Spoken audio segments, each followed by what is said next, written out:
Simmons Books New Millennium presents Sex, Money, Kiss by Gene Simmons.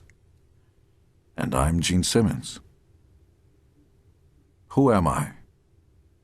Who am I and why am I writing this book? Let's face it, just because I stick out my tongue a lot and spit fire doesn't mean I have any qualifications to advise anyone on relationship, money, or career issues. I don't.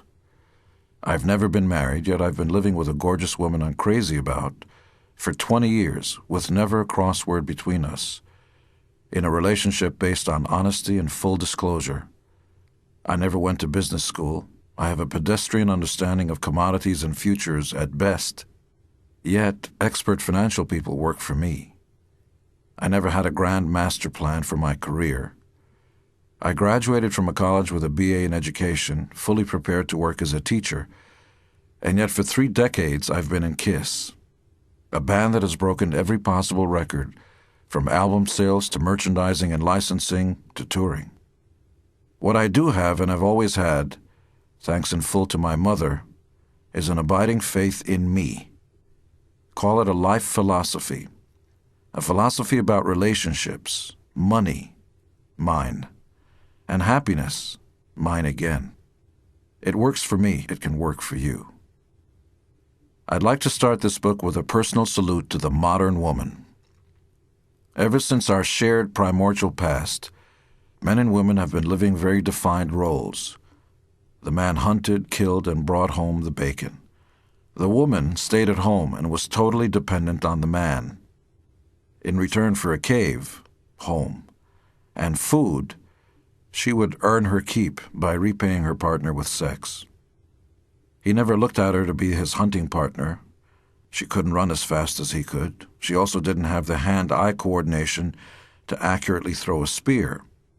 Not to mention the fact that even if she could run as fast as a man and throw that spear accurately, she simply did not possess the necessary physical strength, since she was substantially smaller and weaker than he was, to make much of a dent in a mastodon. Everything has changed, or so we think. Modern technology on the surface leveled the playing field. The information age no longer demands large muscles to succeed in survival. There are certainly women out there who can outperform and out-earn their male counterparts, and to them, I tip my hat. They refuse to bow down to certain biological urges.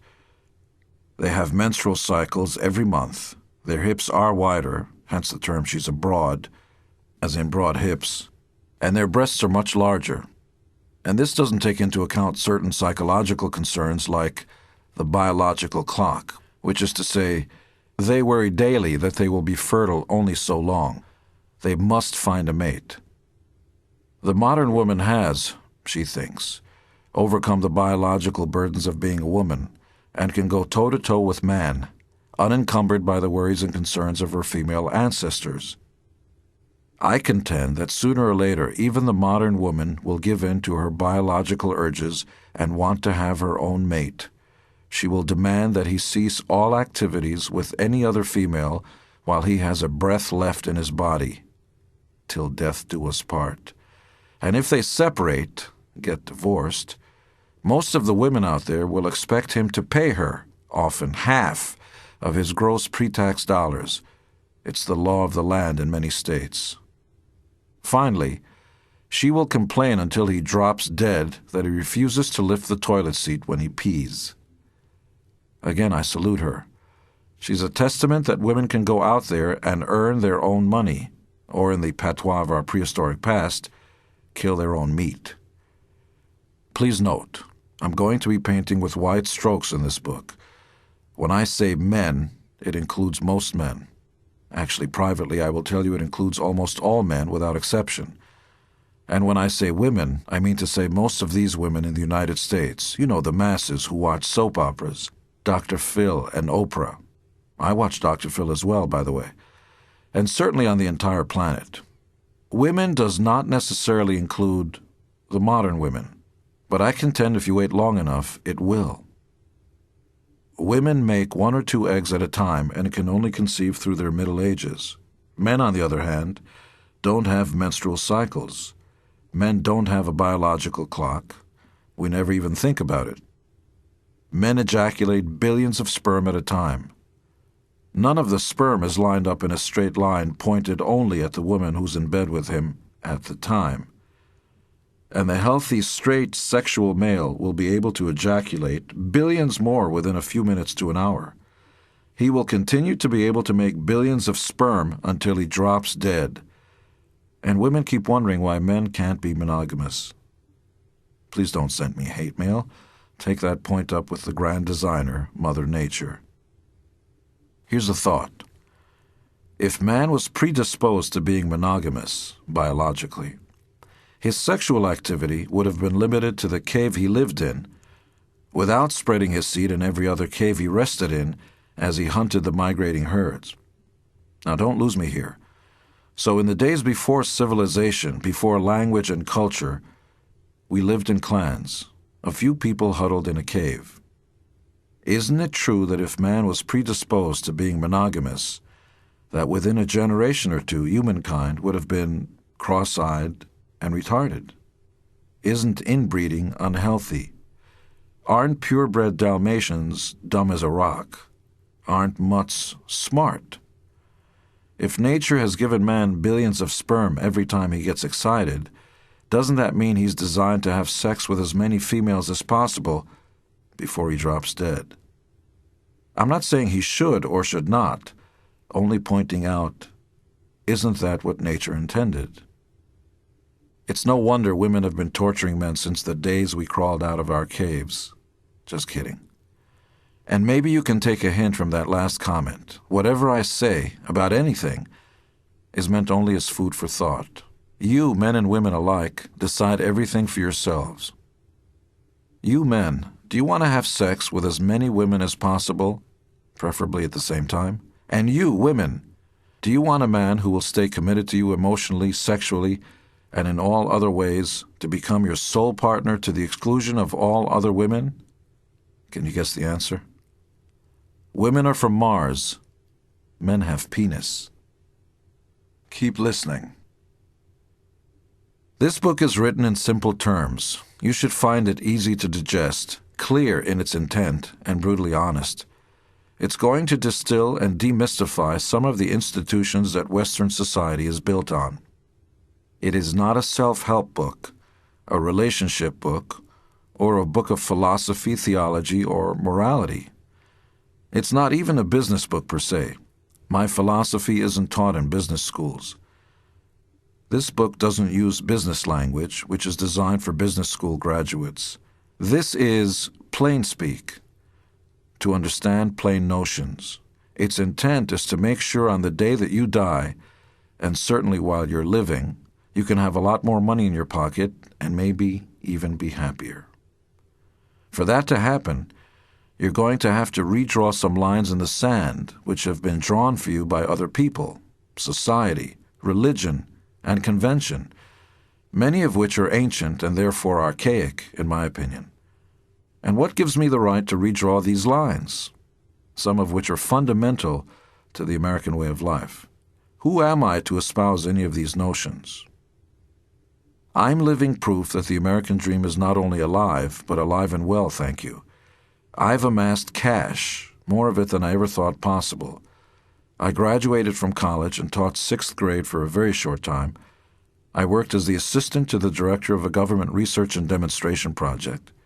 I worked at Vogue magazine as an assistant to the editor, and I worked as a Kelly girl. I've also been a rock star for 30 years. But teacher or rock star, whatever I was doing to make a living, I was constantly living by the notions that I thought would increase my bottom line, while completely rejecting those notions, whether they were religious or social, that robbed me of what I thought belonged to me, my cash.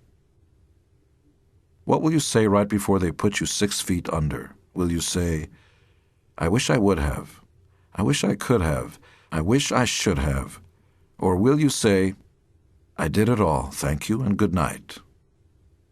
Ready? Let's get started. The choices are yours. You've heard it all before. This time, listen. Waste not, want not. A penny saved is a penny earned. It's almost always the messenger and not so much the message. It's who says something, not so much what they're saying. The vacuum cleaner salesman isn't really selling you vacuum cleaners. He's selling you himself. If you buy the salesman, you'll buy what he's selling. In religion, in politics, in love, in life. Once you learn that the most important commodity you possess is you, yourself, and no one else, you'll probably make a lot more money. I know I have. So can you. But along the way, you will have to ignore and reject some of the rules of society your preacher, teacher, and yes, even mom and dad taught you. You will lose friends, but along the way you might wind up richer and happier. It's your decision. It always is. No rules. You should take everything I say with a grain of salt. No matter what I say, or what graduates of any business school will tell you, the truth is that there are so many variables to almost anything and everything in this book, and almost any other book you will ever read about acquiring wealth, that there simply are no rules. What you can do is take a look at your lifestyle. Even if you don't change your career or reinvent yourself, you can make an enormous increase in the amount of your net dollars, much more than you will by following the paint-by-numbers rules of this 21st century Western culture. You've got to think outside the box, and you've got to break rules, traditions, and certain philosophical and perhaps religious morals you've been taught, because morals are relative, and morals, along with ethics, rituals, and social customs, cost a lot of money. Ultimately, that's the bottom line. That's not just a phrase I'm using here to make it sound flowery. Bottom line means bottom line. Cash. Even once you earn the money and once you pay your taxes, I will show you how you can have more money in your pocket as opposed to less. Before I get into this any further, I've had discussions with people who are more spiritual than I will ever admit to being. I've always found spiritual akin to watching Casper the Friendly Ghost cartoons. I've yet to have someone explain to my satisfaction exactly what spiritual means. I'm assuming it means I'm a nice person. Well, I suppose we all have that side to our personality, but to me, spiritual brings up images of crystals, horoscopes, numerology, and nut jobs. I speak in plain language to espouse my philosophy, which is that while I'm alive, I want to enjoy myself, and the way to enjoy myself is to have a lot of money. Money is the key that unlocks everything: sex, happiness, and taking care of the ones I love by feeding them, sheltering them, giving them medical treatments if needed, ad infinitum. Money buys what, unfortunately, love can't. That's a shocking thing to understand if you've grown up in our culture, which has taught us that love is all. Love. Be all, love all. It's a load of nonsense, actually, because even though it would be very nice if that was in fact the case, the harsh reality is that it's not. If you want to get on the bus to get across the city, you can't smile at the bus driver and say, "I love you, can I have a seat?" He's still going to want cash to let you on the bus. If that bus driver hates you and you give him the right amount of cash, he'll still give you a ride. And that's what this book is all about. We have to figure out the bus ride of life. In order for that to happen, you need cash, baby. That, by the way, is a good use of the word baby. Emphasis. But back to spirituality. The spiritual people out there will say to me, "I'm not like you. Cash is not the most important thing to me." To that I offer this, and you be the judge. God appears in a cloud of smoke. Poof! He's right there in your bedroom. For those of you who believe God should be a female, let it be so. God's a she. And he, she, it says to you, "Hey, it's me, God. Listen, no one's around. You know that wallet you have in your pocket? I'm going to give you a choice. You can have one or the other, not both. No matter how much money you have in your wallet, I'm going to give you a chance to either have more or less in that wallet of yours. You must pick one or the other. Which will it be? I'm convinced that those among us who are sane can only choose more. If you choose less, you are either 1, insane, or 2, lying, to me, yourself, and everybody else. Life has always been and will always be about the pursuit of more. The word more should be one of the most admired words in the English language. But in fact, we've been taught by politically correct people that the word more has negative connotations. People run around saying, I don't want more stuff. That's a lie. Don't ever believe them. Because when anybody wins the lottery and gets $100 million in their pockets, they, along with you, I, my mother, your grandmother, my gardener, and everybody else in the world, will have pieces of meat flying out of their throats as they scream, whoop-de-fucking-do. Why? Because they suddenly have so much more cash, and lots of it, baby. There's that word I love so much, baby, for emphasis. Don't live the lie. Be clear, be truthful. Stand there proudly, unapologetically, unabashedly, and say, I love cash. It will get me everything I want in life. Understand it and believe it, even though you'll get furrowed eyebrows and disapproving looks from people who will tell you money isn't everything. They're actually incorrect. It is everything. If your mother is sick and you love her, only cash will buy her medicine. Your child is hungry. You love your child. Only cash will buy your child food. Love will unfortunately do very little. A crook is about to rob you and points a gun in your face. Your life is in danger. You could tell him you love him. Try the Jesus path. The same thing will happen to you that happened to him. You'll get crucified, and you don't even have to be a Jew like he was. I suggest you try this one instead. Offer him cash. You might live. Here's how your chance of staying alive will increase. Offer him more. Cash, that is. And just keep on offering more. The word more will buy God himself. Even he likes it when the hat is passed around. So the faster you become comfortable with the notion that cash is good and more cash is even better, the faster you'll understand that any person, institution, or notion that tries to take your cash is your enemy. And unless you are either 1, insane, or 2, delusional, you should do everything in your power to prevent those enemies from taking your cash, because cash will help you survive and do whatever you want to do, and better my cash in my pocket than in yours, baby. I'm assuming no one wants to walk through a jungle with their eyes closed. It makes your chances for survival minimal at best. You want to keep your eyes completely open to increase your chances of survival. The tools you have are your 5 senses, plus your intellect. Likewise, those are the same tools that will enable you to make more money. Anyone and everything, institutions, religion, your girlfriend, your mother, who mutes or in other ways dilutes those tools, is your enemy, sad to say. Your enemy because they minimize your chances of making more money. This is also why drugs and alcohol are your enemy, because they will rob you of more than one of your senses. They will rob you of the ability to see straight, think straight, or even be conscious. Never mind the cost and repercussions, domino effect-wise, of paying for all those habits.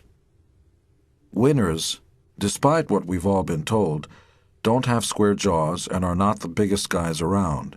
They are just like you and me. They don't have to be born in America. They can have funny last names. I certainly had one. I came to America when I was 9 and couldn't speak English until I was in my early teens. I had a funny name and a funny accent, and I knew nothing about my new country.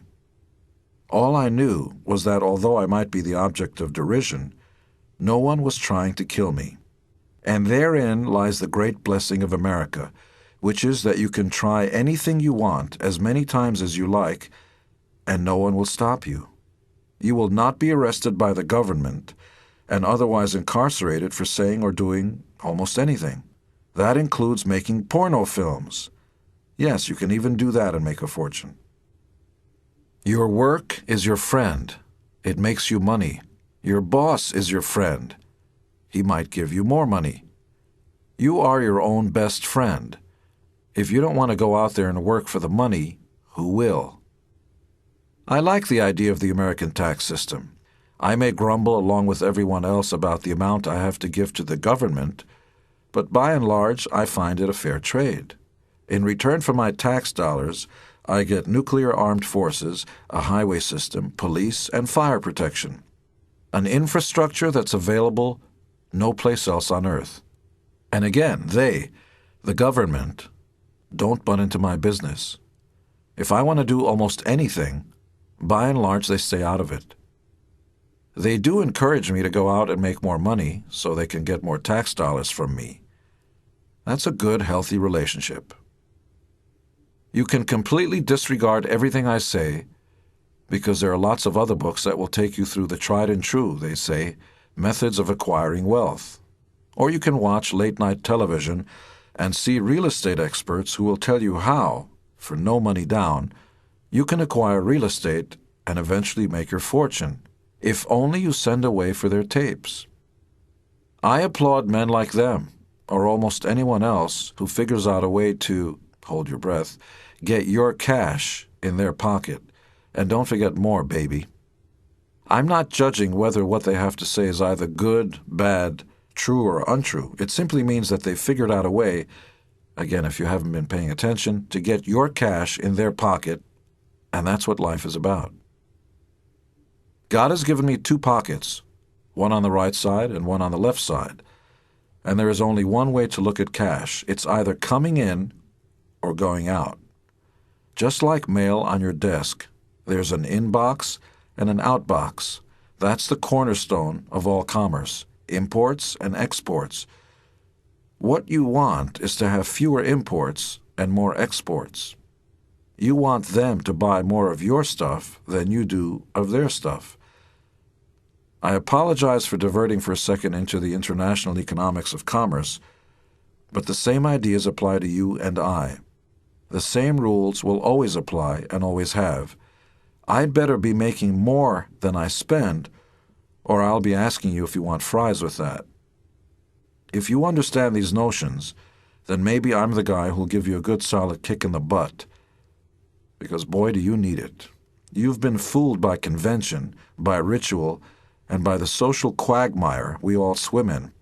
It's thick soup, and it's riddled and populated, please don't consider this judgmental, by followers, not leaders. If you think for yourself, you will make very few friends, but you might make a lot more cash, baby. There are certain universal truths. Everybody wants more money, and nobody wants to get run over by a truck. Given those facts, it's shocking how often people cross the street without looking both ways. Instead of deciding to go to Wharton Business School to increase your chances of making more money, if people would simply look both ways, cross at the green instead of against the light, and do all the other common sense things we were taught as children, at the very least, they would save enormous amounts of money. Not only will running into traffic get you hit by a truck, it will also cost you money when you lose time from work recovering. It will also cost you a lot to get fixed up at the hospital just so you can return to work to make more money. Let me put it another way, as plainly as I can. If there's one big don't in life, it's this. Don't dive into the deep end of the pool if you don't know how to swim. Never, or not until you're filthy rich, $100 million. Life isn't about taking chances, not for you and not for me. Granted, that's an unromantic notion because the tendency for almost everyone while they're young is to feel invulnerable, that nothing can stop you. I won't belabor some of the other don'ts. Don't smoke, don't drink, don't get high, because people seem to need those crutches and will fight anyone who tries to make them stop. Here's another. Don't pay to pray. If you're religious, by all means go to church, but don't give them all your money. If you want to tithe, 10% of your gross pre-tax dollars winds up being about 20% of net at the highest tax rate. That's a lot of money out of your pocket into theirs. I've never liked that tradition in churches and synagogues of passing the hat. I don't want to give God any money. Reminds me of an old joke. Rabbi and a priest are talking. The priest says to the rabbi, "We are men of God." And the rabbi agrees. "Yes, you are right." "But Rabbi," the priest says, "I notice you have a big wad of cash in your pocket. Where did you get all that money?" The rabbi replies, "Oh, in my temple, after I give a sermon, we pass the hat, don't you?" "Of course," says the priest. "After I preach, we pass the hat. But I give my money to God, don't you?" The rabbi says, "Of course. I take the hatful of cash and throw it up to heaven, and whatever God doesn't want, I keep." Give to Caesar what is Caesar's. If God needs a handout, have him ask some other sucker. The Bible also says, if you study theology on any other level beyond going to church and lemming-like repeating words and phrases you have no clue about, do not petition thy Lord with prayer. By the way, petition means asking for stuff, including cash. It says so right in the holy books. When you live according to the rules of religion and marriage, God will be happy because he's getting his slice in church, tax-free. Your wife is going to be thrilled after your divorce because she's going to get her slice. Half. That's half of everything you've got. What do you get? Remember, you're the guy making the money. You get zip. And for those women to whom the opposite applies, he may get your money. Same thing. I have lived by my own philosophies from my earliest childhood days. In the following pages, I'll tell you more about my life and how this way of thinking brought me all the sex, money, and kiss anyone could dream of. This is what I did and how I did it. And here's the big secret. You can do it too. I learned very early in life to act in a fiduciary, dictionary definition, relating to or involving confidence or trust manner. But it really means I have a responsibility, in this case to myself, to make more money, not less. In case you haven't read my New York Times bestseller, Kiss and Makeup, you may not be aware that, first and foremost, I was not born in America, the land of opportunity. I was born in Israel on August 25th, 1949, about 6 months after the country survived a war of independence. Times were hard. But the interesting thing about those hard times is that I was completely oblivious to them. I never went hungry. And that's one of the real lessons to keep in your mind. When the stock market crashed in America in 1929, many people lost enormous fortunes. It was the single largest loss of U.S. dollars in American history. People who were otherwise relatively young and healthy, who had been multi-millionaires, didn't think twice about going to the windows of skyscrapers and jumping to their deaths, because this big idea, their money, dollars, had disappeared. But consider this. In order to survive, you don't need a lot. If you're not starving, you're surviving. You're successful at being alive. Above and beyond that, it's up to each person to decide what makes them happy. My contention is that if you're happy with the bare necessities, the little things, you're in the game. You will always have another chance to make more money. Remember, this is America. And don't kid yourself, it is about more money. Once you gamble from a position of strength, which is to say you're alive, and you've got enough to eat, you have all the tools you need to go out there and grab your piece of the pie. Hell, go for the whole pie. That's always been my philosophy. Even though I've done well for myself, it's still the small things in life that give me the most pleasure. A good piece of Danish is more satisfying by far than gargling with 100-year-old wine. When I was a little boy in Israel, I wasn't aware that I was poor. I came from a broken home. My mother was the sole breadwinner. There were no brothers or sisters, so I had a lot of time to myself, and I learned from the very beginning of my life that if I didn't make myself happy, no one else would. My mother would supply the basics, food and shelter, but it was up to me to make myself happy. So, in the same way that the children of Israel in biblical times wandered through the desert starving to death, once manna, food, came from heaven, the promised land was beside the point, at least for the moment.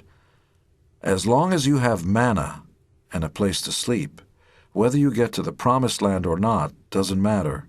You're surviving. If you're surviving, eventually you'll get to the promised land. As a little boy, I always had enough to eat, and because of that, I had no doubts I would get to the promised land.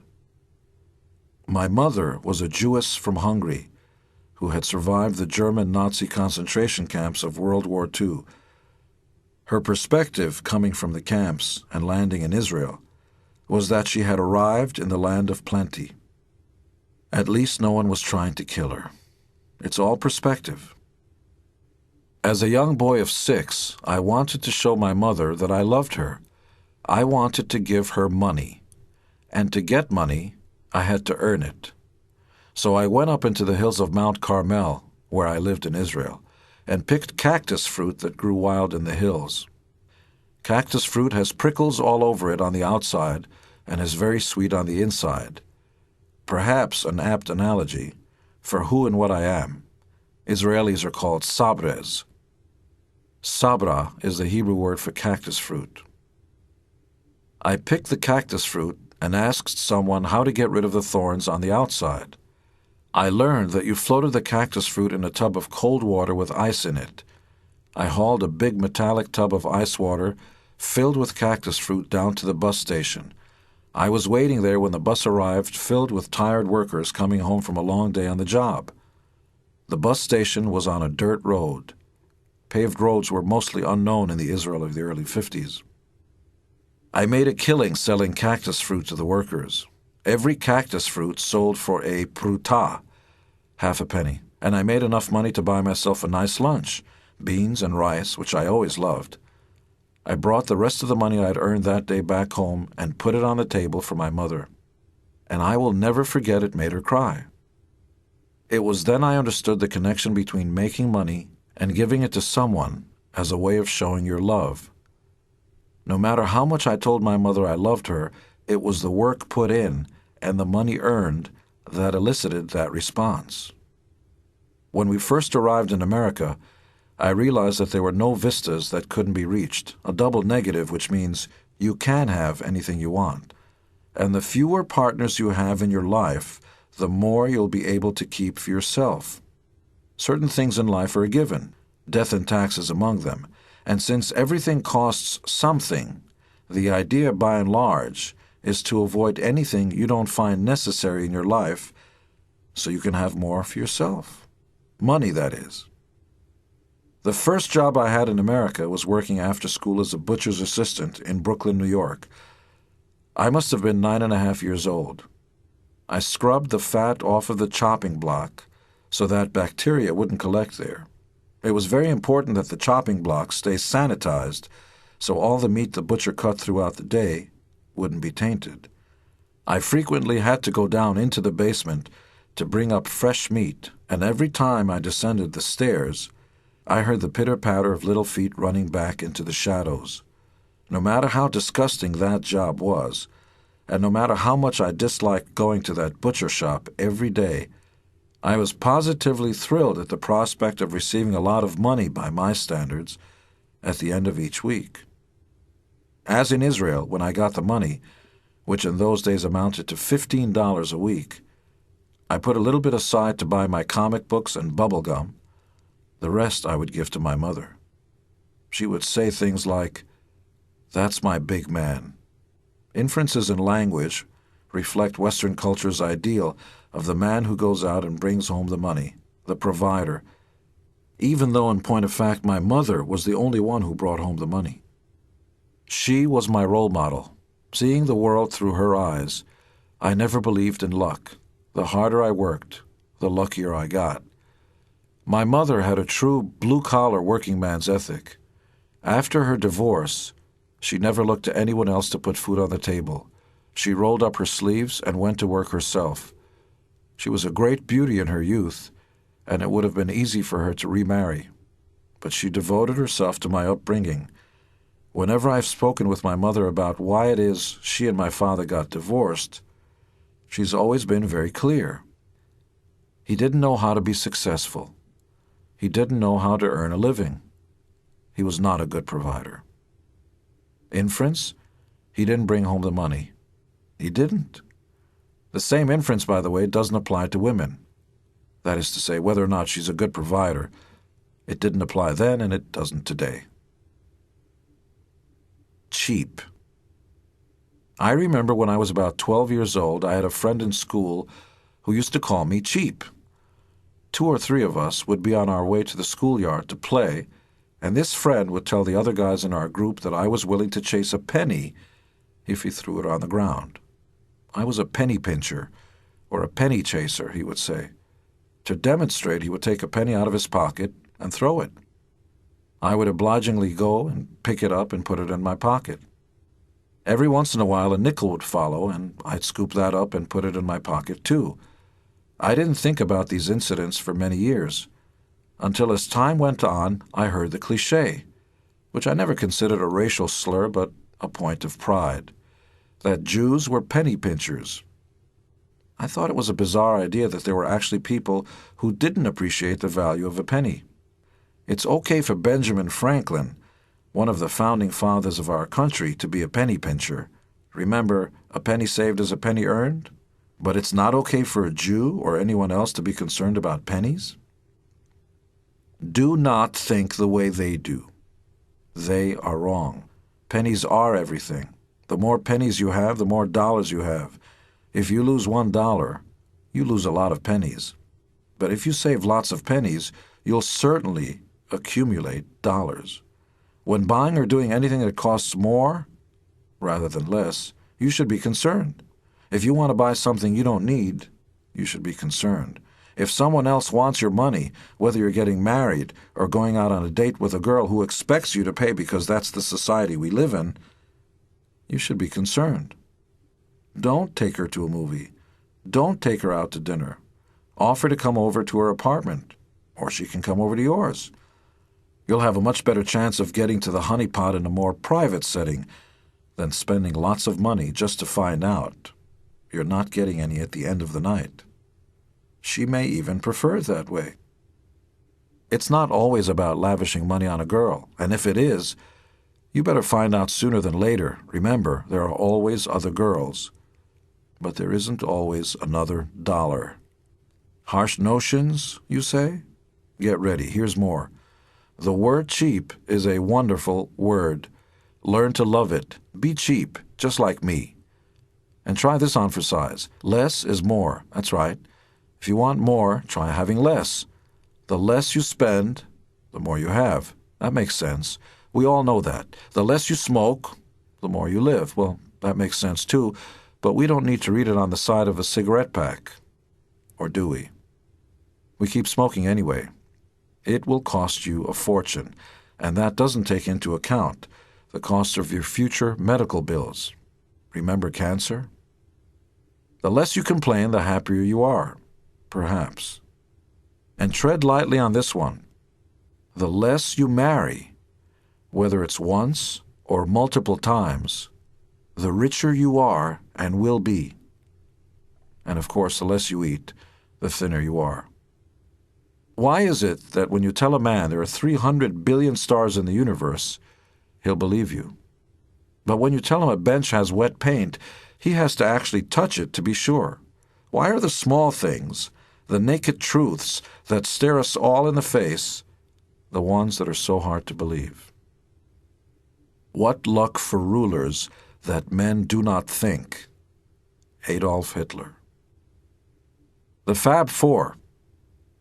A pivotal point in my life occurred when I was about 13 years old.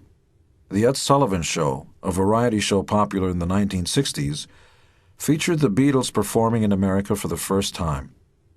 Even though I've often talked about how greatly that single event affected me, in retrospect, it takes on more and more meaning in my life. It showed me, and perhaps I can show you, that certain events in your lifetime are signposts of a sort.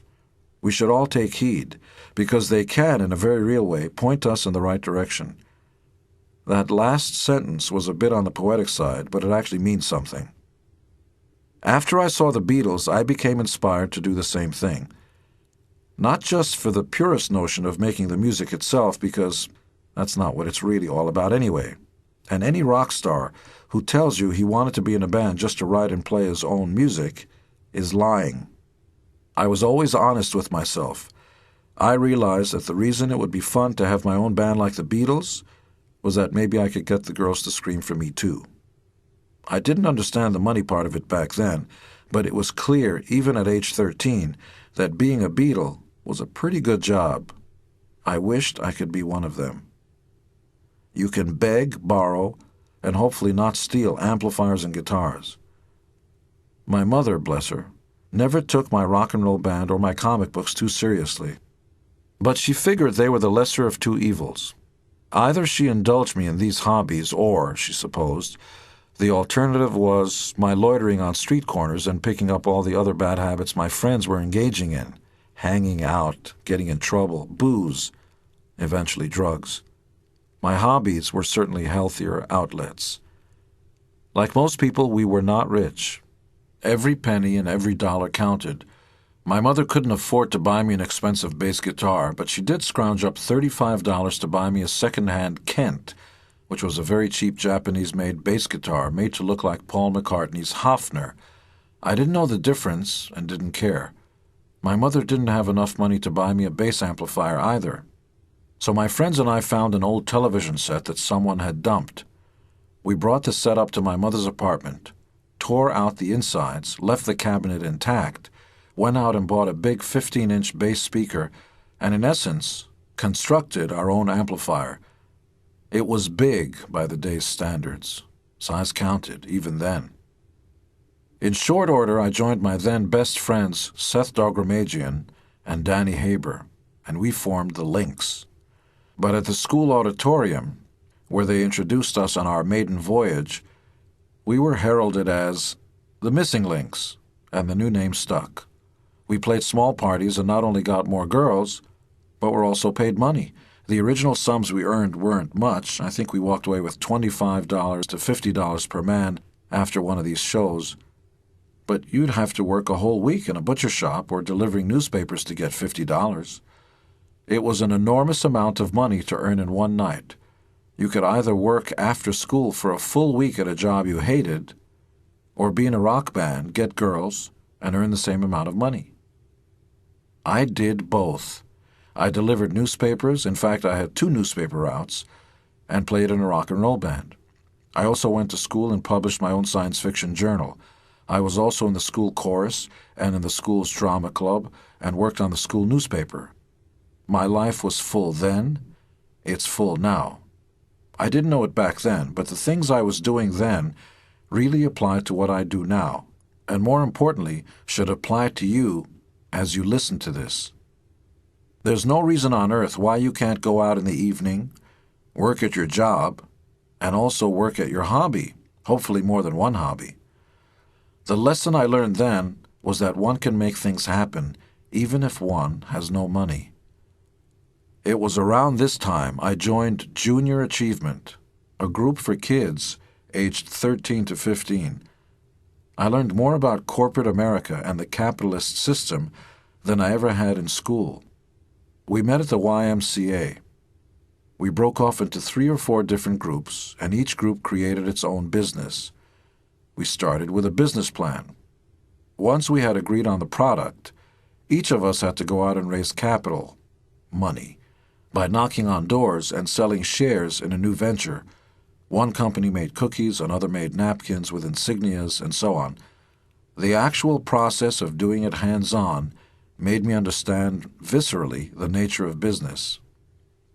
Getting back to my band, I eventually disbanded the Missing Lynx and formed a better one called the Long Island Sounds.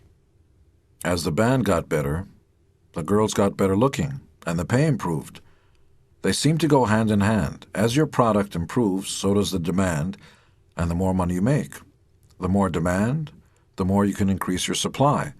The more popular the band became, the more people came to see us, the more money we made, and the more girls we got. Ants are attracted to picnics. More ants are attracted to bigger picnics. I was all of 14 years of age, and I was learning the basic tenets of the capitalistic system. Supply and demand weren't just words in textbooks. It was clear to me that the less I spent, the more I had. And the more everybody else spent on me, the more I had. One of the cornerstones of Wall Street is buy low, sell high. What that means is you should buy when the price of a stock or commodities is low, if it still has value. Ideally, if you're lucky, you should only sell when the price has gone up, way up. Buy low, sell high. Unfortunately, the capitalist system is based on the notion that at some point, somebody else's misfortune will become your fortune. But it doesn't have to be that black and white. A win-win is when somebody is glad to give you money for their perception of its value. There is no such thing as the value of things. There is only the perceived value of things. Diamonds are valuable only because we all agree they are. I can get up on stage, wiggle my tongue, and throw up blood as part of Kiss, and make lots of money for doing it, but only because people agree that what I do has value. Playing in the Long Island Sounds was a lot of fun, and while it actually made me some money, it really provided me a canvas against which I learned some very important lessons. I would put these lessons to full use when the real thing happened. Kiss. But back then I was going to school until 3 in the afternoon. By about 4, I'd start my newspaper routes and finish by 5:30. I'd go home and do my homework. If I had any time left, I'd work on my fanzines, which, strangely enough, also increased my popularity in school. People were fascinated by these home-published fanzines. I was always interested in science fiction, fantasy, horror, anything that was free from the restrictions and limitations of real life. Superman flew through the air and defied gravity. King Kong was larger than life. Dr. Frankenstein's monster was made up of dead people. They were all about breaking the rules. Not knowing a single thing about publishing, I decided to write, edit, and publish science fiction fantasy fan magazines called fanzines. Some of the titles were Cosmos, Fawn, and Tinderbox. My mother had been kind enough to buy me a Rexograph, hectograph machine, then a mimeograph machine, and finally a cheap photocopier. I charged 25 cents for each fanzine. They were not moneymakers, but it was a great hands-on experience for a novice. The actual process of creating something, producing it, and trying to figure out how to sell it. By early evening, I could eat dinner, spend time with my mother, watch a little television, and even flirt with girls on the phone. Every day was full. Around this time, I started fiddling with writing songs of my own. They were terrible, of course, but I used to play them for my friends who were fascinated that I had actually written them. They thought I copied somebody else's song and was now playing it for them. I assured them that I had made up my own words and my own melody. On the weekends I played baseball, rehearsed with the band in the afternoon, delivered my newspapers, and collected my weekly newspaper salary of anywhere between $15 to $50 a week. Then, if I was lucky, the Long Island Sounds would have 2 gigs, shows, which would make me another $100 to $200 richer. By my standards, I was amassing a small fortune in no time at all, while still having enough time to go to school, deliver newspapers, be in a rock and roll band, flirt with girls, watch TV, and make more money having fun than I would at normal jobs I hated. This is a very important idea, one I will probably refer to again. If the week consists of 7 days, there's no reason in the world why you shouldn't fill up every one of those days. You snooze, you lose isn't just a cliché. The choices on the weekends are watching football on television, where guys on one team, all dressed alike with numbers on their backs, go running against other guys on the other team, all dressed alike with more numbers on their backs, or working through the day, making more money, and still having the evening to do with as you please. Time is money. Time is money. I mean it. We've all heard this one before, but it's true. We even use variations of the phrase as cliches, as in, don't waste my time. But they're true. To crystallize this idea for you, I'd like to offer the following snippet my friend Rich Abramson told me. His high school teacher asked one of the students to stand in front of the class. He gave the kid $1 and asked him to look at the clock on the wall, make note of the time, and then tear the dollar into little bits. The kid hesitated, then did as he was instructed. It was 10:16 in the morning, and the dollar was in little bits. Now what? The teacher said, "Notice the time, 10:16? You will never have that minute back ever again. But that dollar, you can always make more dollars." Get rid of the things that take up too much of your time, especially those things that don't make you money. Get rid of the people in your life who loaf. They will draw you in and suck up your precious time. Let your couch potato friend watch the ball game alone. Let your girlfriend go window shopping with someone else. You have better things to do with your time, like making money. Plenty of people have a "don't worry about it" philosophy. I have lots of time. I'll do it. One day. It's foolhardy. Let's pause for a moment. If we're lucky, we live an average lifespan of about 70 years. About half that time is spent unconscious, sleeping. That leaves us with approximately 35 years of life. A full 2 weeks, we're told, is spent simply waiting for the light to turn green, just so we can cross the street. During that time, we're helpless, doing nothing, waiting on a street corner. I would imagine we spend 1.5 years or so of our lives, if we live in big cities, just waiting for elevators to take us to our floors.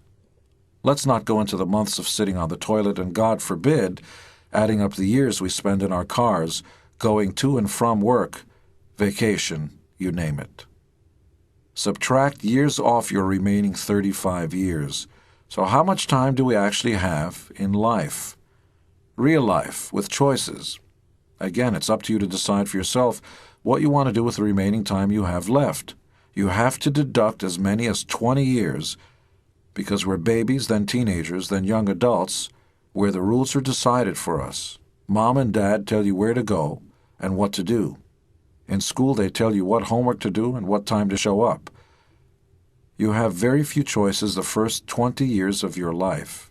That leaves us about 10 years of free time on our hands, where we can decide what to do, how to do it, and how to reap the rewards. Most of us, if we're lucky enough to have a mom and a dad, spend the first 2 decades of our lives under someone else's roof, where we live by their, mom and dad's, rules. We can't wait to go out on our own so we can decide for ourselves what we will do with our lives. What most people decide to do, men and women alike, is to get married. If you take a sane look at this phenomenon, men and women go from living in their parents' household and living by their rules directly into another household where they live by someone else's rules and have to account for what they do, who they're with, and what time they have to be home. And of course, if the answers aren't satisfactory, you, usually men, will have hell to pay. Now remember, we have about 10 years of actual free time where we can choose for ourselves what to do.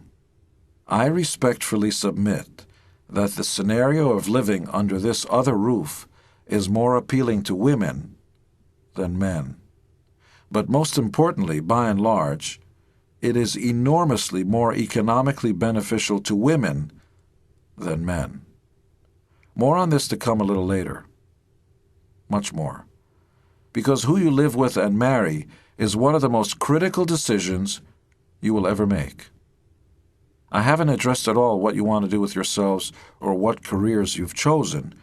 This is strictly an overview of the choices you have in life.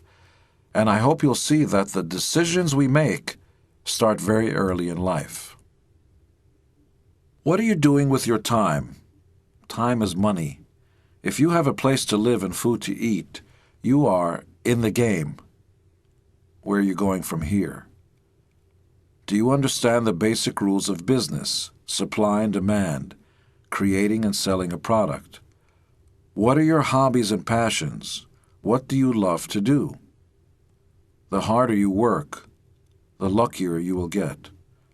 I suppose the real question is, do you want more money or less? Because how you respond to the questions above may be an indication of whether you will get more money or less. In the game. After I graduated from high school, I entered Sullivan County Community College, part of the New York State University system. While I was attending the first 2 years of college, on the weekends and sometimes in the afternoons, I was a lifeguard at the Pines Hotel. In the summers, I worked at a food and equipment warehouse called Zakarin Brothers, plus I had my college rock and roll band. For all intents and purposes, I was totally self-sufficient. I had taken out a bank loan to pay for my education. I also had at least 2 jobs, and between them I made in the neighborhood of $300 a week, sometimes more. On weekends during the school year, most of the guys stayed in their dorm rooms and watched sports. I set up shop in my room and started a small cottage industry, typing term papers for 50 cents a page. I had taken typing and dictation classes in high school. In case you're wondering why, here's a big hint. I was the only guy in the class, and had become a very adept typist. I was very fast, about 90 words a minute, so typing one double-spaced page took just a few minutes. All the guys in the dorm wanted their term papers to look as good as mine, so they would hand me their scratched-out, handwritten papers to retype or simply stand over my shoulder and dictate as I typed. I could finish off a term paper in no time at all, which of course resulted in more cash. A 30-page double-spaced paper took me less than an hour to complete. I earned $15.